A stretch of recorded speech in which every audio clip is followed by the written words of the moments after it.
Gbalo Malachi Wole. Wole he Sane. Gbalo Malachi Wole ne mi sanjin le jekpo afi oha enumu dana afọ Kristo.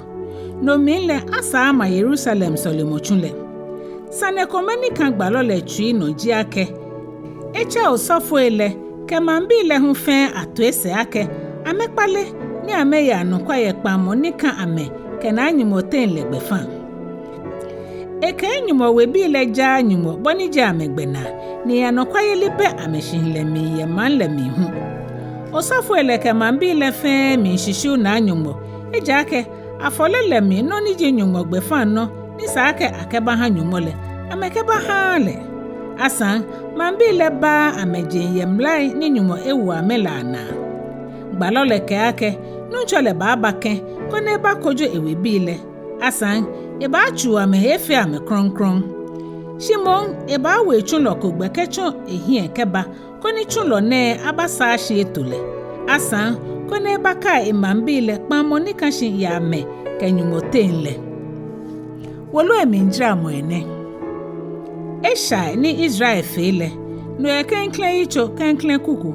Kata Yitso Enyɔ kuku niji nyuma ke kpaano. Eke nyumo den kojumo ke musunchonle. No Yitso Enyɔ kuku niji nyuma ke kpao. Kata Yitso Ejwɛ kuku niji kpaano. Agbene nyaha wobwa Gbalo Malachi Wole le toe. Klɛŋklɛŋ Yitso. Gbalo riemo ni Yehowa kechon Gbalo Malachi no. Kone eke ha Israel bi le ne. Somo ni Yehowa yo ha Israel. Yehowa ka ewe bi lake, mi sumonye. Shi ametohe ake, meni chon ake osumowo. Yehowa here ameno ake, te Iso nyemi nunji Jacob. Shibe mi sumo Jacob ka eshrei, ni minye Ishop ka eshrei fen. Ni ha egbe fangon shiponjin la no chon amanfon, ni ashinjen, ni jen chon ngangbe ashinlehe.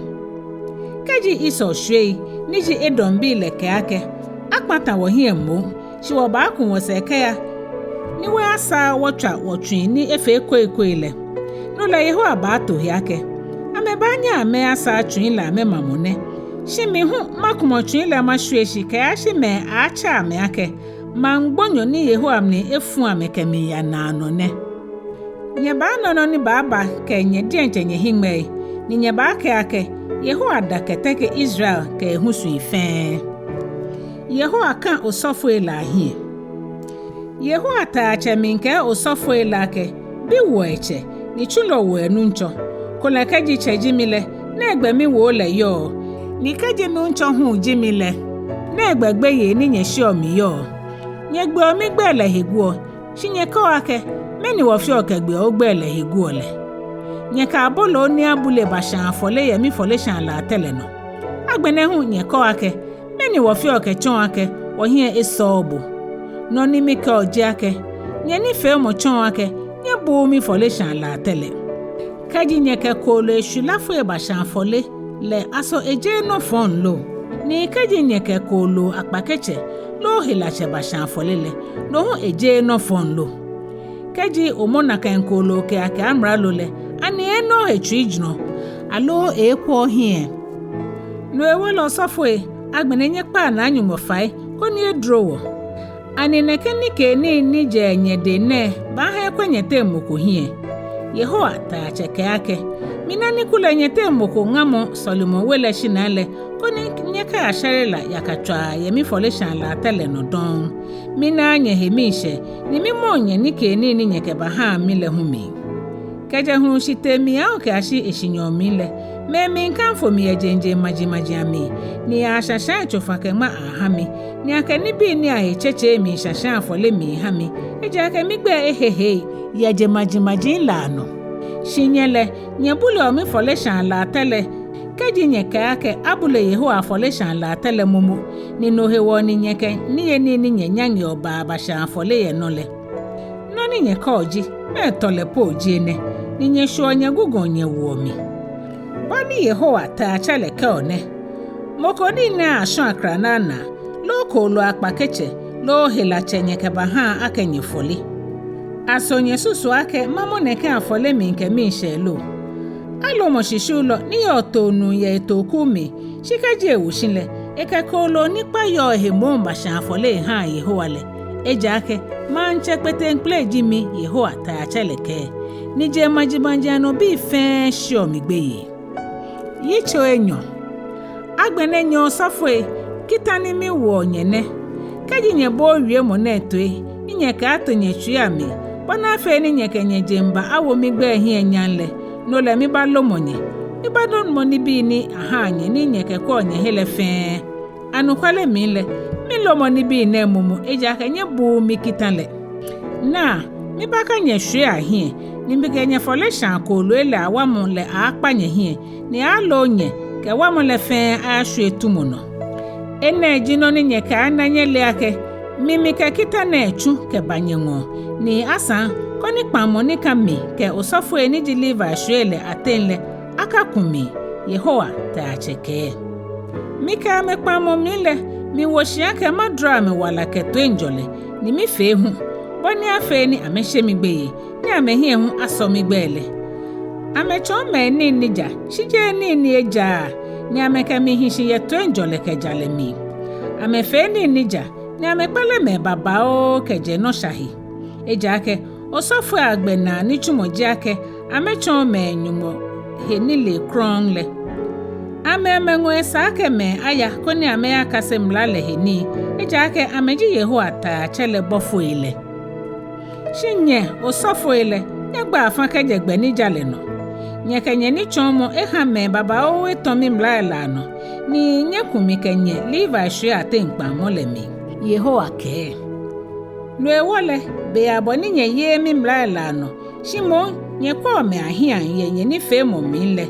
ni ba ha nye hegu agbo ye Israel fe ahia anokwa ni mambi ye nyongole anije chekome wo fe wo yo lo asoje nyumokome ni bowolo meni he wo mo ni wote mo fe mo ye enyemi anokwa ni wo ye kpamo ni nyumoke wo chemele kpanle nole Yuda ye nyumo anokwa ni musubo ni bi son keke afio Israel ke Jerusalem Yuda ebule Yehowa Solomon wele na esumole Yuda hinle angongo ngame ni jamanse woji Yehowa aple ne numfenu ni fio neke noko ya Israel bi ate koni eka ha enahegbe efata hedon kesha afole ni mambi le shan ha Yehowa ta achele asa no ni je enyo hu ni nye fio ne nye wo yara nye domo nchoe ni nye kenye ya afonu fo Yehowa fole shan la tele ejake nye fole shan ni bile esa Yehowa hie don ahun poni emo mi nkechu ijon ye nyeden nye bi ono hewoni ni bi bale nakan aka Yehowa mo ni ke ni la mile ejake benoka oblahi angale kpangole Yehowa jinye dasifonyo owo ngale shiake obaye la nokwa shi onye la nokwa loye chebele lejo na nyuko nga fe ye kpamole na asoje nyumokome leji moni bowala asa ni leno eba wala momole ye ha wole lo ni meni eta oye wode mo kwagbe ake nye ba afọ bi ni ba chomo nyumo we bi anokwale mi no hewole nyekwa ni ahia konishi nyenye wonye blahia ngamele nyeka kumi kecho anokwale ninye ye no Yehowa Israel nyumole ke moji ake mihi mi nglamo mihi kaji nyete moko ye engane kesani no hewole nyekwa ni ahia konishi ninye wole nyeka kwa kojo mogbile ebenke nye he to Yehowa kenye wie muele chinye bio ake meni woke he tole eje ninye ko ake mo fe mo ni fe fon le ehie nu ncho hie ni Yehowa ye mo le hetwi idro ni esumole le ninye bio hu ake na egbanyumo ni yo jale Sane le yo Yitso Etɛ Yehowa ta chale ke ake na minchu mi bafole kecho mi hie kone basa agbele tomi kekele nu ncho ni nyeta olele baba Solomon wele truka ba mo bofole ni ne hwele ahun le a hyeshi shine mo ba anye pe ebale na ni na mo anye hye Adam be ni eba puele ejake etamoni ahechu lola lo ni ahefolo samla eba ta shitamo dwete hechu lo ni ha dwete hechi okenkenle na kan ba chu osofo eniji Levi Ahwoi la hekenken tamo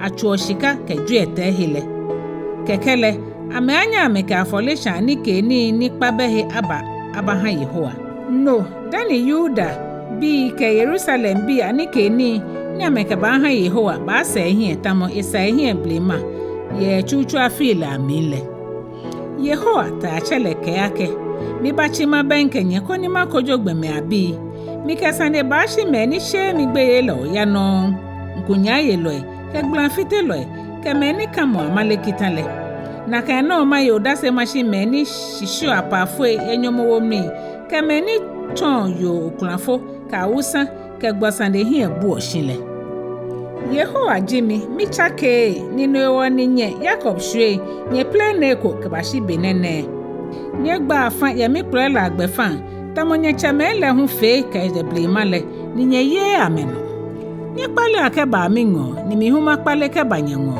Yehowa ke shinye bi ake me gbe no wo chon wo kpale shino ni mi bi onye ji ake aso ejagbe ake gbomo adesa ashishu nyumolo da bida shinyele nye mi shishu mi nya bi ake ye meni mi ye ni bi aminja anyuma mi ekomekome leke afole ni nye keba ha mi le mi na nye mi lomo nye he ejake nye manchomu le fele nye mi shishu mi nye ke mi nja anyuma mi ekomekome le fe aba ni to hele koni ni ahimi wele nye ke na ka mi nye kwa ake mi gbele nwen sanfe jinle ni mi fose njo mo mi hwe nye no ni etake no lo nye he Wole mi bachi ba la bi ni patani ahiele ana mahanye koni ameka fite nye moshi ni bi ni nye wenche ni yo ngano le ba wo baba o kekele jele mi majimaji fe ba bunya ke meni ajo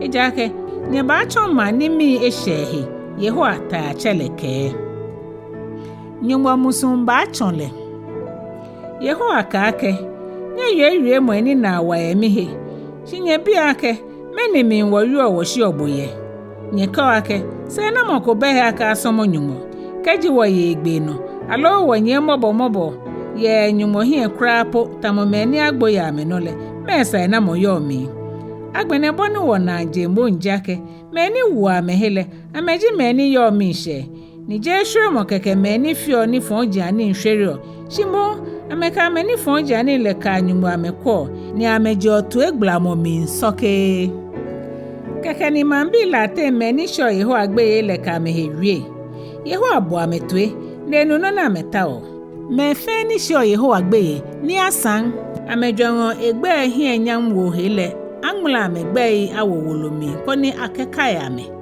Yehowa ake gbeme ne ba chomo mi me mi di enche mi no krede gbino ni mi bachu mi ninle mi ka mehe ba ke ametamo boni che ata ke bi ni sumo lele hekio lele no dani nye ba na eko no sroto ni yo jalo ke fon fe lo ten ke sroto ni yo moni sumo nyumbo ke moni sumo nyumo ten Yitso Ejwɛ Yehowa gbile mi ishe Yehowa ake na biko mi mba nemni $1 tamofro no eshishe le gbome fonji mfe ba chomotama ablegbe cheli e ba sha me boni ehwen eko shishifan lo chonini shinye me fe ni shio mi gbeyele mi he walele ba teshitamo jale hunu ahanye ni e chanye nya jekpo kenye mo ketumo tamo chinabi na agbele ame gbino ni mi bachu mi ni nele nya ba na me fonji ano ye nye na jiashi ejake amechomo lamlo Yehowa ke nyaka ya ni bi ni mi chulo Mose echonyele ni jimlai ka akpoi kegbe na nuchumo ni mi ke hale ye Horeb gonle no ake ikeba ha Israel bi koni ameye nole shidani na kan Yehowa gbigulu ni yo gbeye le ba shele ni ba chungbalo Elia ke banyenwo e ba ha cheme asumo ame bi eko ni bi hu asumo ame cheme eko koni mikaba mi bakpata shikpo munle hie gbalo Malachi Wole na mune